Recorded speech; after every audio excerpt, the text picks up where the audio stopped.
नमस्कार। आज हम बात करने वाले हैं भारत की एक ऐसी लाइफलाइन की जो कह सकते हैं वक्त से भी पुरानी है।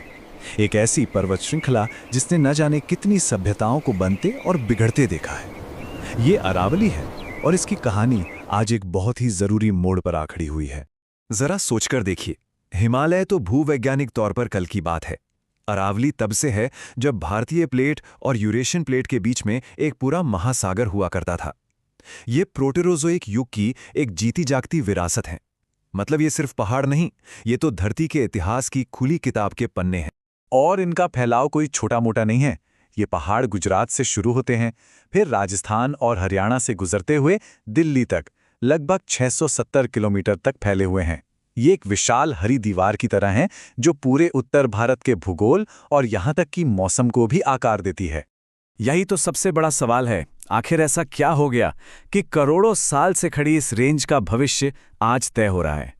अपने अस्तित्व के लिए ये आज एक आधुनिक संघर्ष के केंद्र में क्यों है? इसका जवाब छिपा है एक हालिया कानूनी फैसले में, जिसने एक बहुत बड़ी बहस छेड़ दी है। तो हुआ यह है कि हाल ही में सुप्रीम कोर्ट ने अरावली की एक यूनिफॉर्म डेफिनेशन तय की है। ये एक ऐसा कदम था जिसका मकसद दशकों से चले आ रहे जमीन के क्लासिफिकेशन और माइनिंग के विवादों को सुलझाना था, लेकिन इसने पर्यावरणविदों के बीच आप कह सकते हैं चिंता की एक लहर दौड़ा दी है। इस नई परिभाषा के हिसाब से कोई भी पहाड़ी जो 100 मीटर या उससे ज्यादा ऊंची है उसे अरावली माना जाएगा, और अगर ऐसी दो पहाड़ियां 500 मीटर के दायरे में हैं तो वो मिलकर एक अरावली रेंज बनाती हैं। इसका सीधा सा मकसद था कि माइनिंग और संरक्षण के लिए एक साफ सुथरी कानूनी लकीर खींच दी जाए। लेकिन इस क्लैरिटी की एक कीमत है। पर्यावरण विशेषज्ञों ने इस परिभाषा पर तुरंत अपनी प्रतिक्रिया दी, और कुछ ने तो इसे अरावली के लिए एक मौत का फरमान तक कह डाला। उनका डर यह है कि जो चीज कानूनी किताबों में स्पष्टता ला रही है वो जमीन पर तबाही का कारण बन सकती है। तो आखिर क्यों? देखिए, पहले अरावली का मतलब सिर्फ ऊंची पहाड़ियां नहीं बल्कि उससे जुड़ा पूरा का पूरा इकोसिस्टम माना जाता था।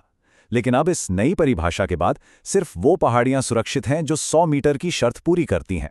आलोचकों का यही कहना है कि इससे कई निचली पहाड़ियां, झाड़ियां और वो जमीनें जो पानी को रिचार्ज करती हैं, वो सब खनन के लिए खुल जाएंगी। तो अरावली को बचाने के लिए इतनी चिंता आखिर है क्यों? मतलब ये सिर्फ पत्थर और पहाड़ तो है नहीं। चलिए समझते हैं कि ये रेंज नॉर्थ इंडिया के लिए एक लाइफलाइन क्यों है। अरावली 4 सबसे जरूरी काम करती है। पहला, ये थार रेगिस्तान को आगे बढ़ने से रोकती है, एक दीवार की तरह। दूसरा, ये मानसून को प्रभावित करके बारिश लाने में मदद करती है। तीसरा, दिल्ली गुरुग्राम जैसे शहरों के लिए ये जमीन के नीचे पानी भरने वाले एक जायंट स्पंज की तरह काम करती है। और चौथा, ये अनगिनत जीव जंतुओं और पेड़ पौधों का घर है। ये तो बस कुछ बड़े जानवरों की एक झलक है जो अरावली को अपना घर कहते हैं। तेंदुए और लकड़बग्घे से लेकर नीलगाय और सांभर तक, ये एक पूरा का पूरा थ्राइविंग इकोसिस्टम है जो इन पहाड़ों पर ही जिंदा है और इन्हीं पर निर्भर करता है। तो सीधी सी बात यह है, अरावली सिर्फ एक पर्वत श्रृंखला नहीं है। ये उत्तर भारत के लिए एक नेचुरल शील्ड है, एक सुरक्षा कवच जो इसे रेगिस्तान की तपिश से बचाती है और इसे जीवन देने वाला पानी भी देती है। अब सुप्रीम कोर्ट का यह फैसला अचानक से नहीं आया है। सच तो यह है कि ये दशकों से चले आ रहे एक बड़े संकट का हिस्सा है।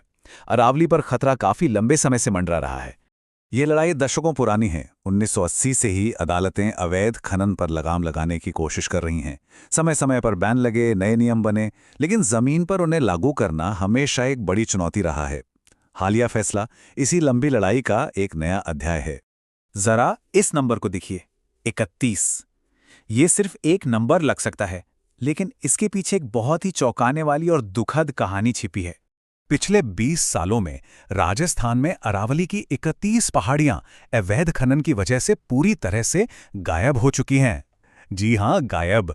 उन्हें बस खोदकर नक्शे से ही मिटा दिया गया। इसका असर ये हुआ कि वहां पानी की भारी कमी हो गई और हवा में धूल बढ़ गई।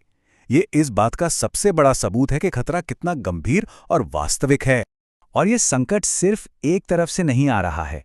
अवैध माइनिंग तो है ही, साथ में बड़े पैमाने पर जंगल कट रहे हैं। दिल्ली एनसीआर जैसे शहर फैलते जा रहे हैं और पहाड़ों को निगल रहे हैं, जिससे वन्य जीवों के घर टूट रहे हैं और छोटे होते जा रहे हैं। लेकिन कहानी अभी खत्म नहीं हुई है। इस तबाही के जवाब में अब इसे बचाने और फिर से खड़ा करने की एक नई कोशिश शुरू हो रही है। सरकार ने अब अरावली को रिस्टोर करने के लिए एक बड़ा कॉम्प्रिहेंसिव एक्शन प्लान पेश किया है। ये एक बहुत बड़ा कदम है जिसका मकसद दशकों से हुए नुकसान की भरपाई करना और इस जरूरी लैंडस्केप को फिर से जिंदा करना है। ये प्लान 5 मेन पिलर्स पर खड़ा है। पहला है इकोलॉजिकल रेस्टोरेशन, मतलब पेड़ पौधे लगाकर इकोसिस्टम को फिर से जिंदा करना। दूसरा है कम्युनिटी पार्टिसिपेशन, यानी वहां के लोगों को इस काम में साथ लेना। तीसरा है पॉलिसी एंड गवर्नेंस, यानी नियम कानून को मजबूत करना। चौथा है सस्टेनेबल लाइवलीहुड्स, मतलब लोगों को रोजी रोटी के ऐसे तरीके देना जो पर्यावरण को नुकसान न पहुंचाएं। और पांचवा है रिसर्च एंड इनोवेशन, ताकि सबसे अच्छे तरीकों से रेस्टोरेशन का काम हो सके। ये एक हॉलिस्टिक अप्रोच। तो अब हम उसी सवाल पर वापस आते हैं, क्या भारत के ये सबसे पुराने पहाड़ उसकी आज की जरूरतों और एम्बिशंस के बीच टिक पाएंगे? अरावली आज एक ऐसे ही चौराहे पर खड़ी है। एक तरफ विकास की दौड़ है तो दूसरी तरफ पर्यावरण को बचाने की जरूरत। इसका भविष्य इस बात पर टिका है कि हम अपनी इस एंशिएंट हेरिटेज और मॉडर्न प्रोग्रेस के बीच संतुलन कैसे बनाते हैं।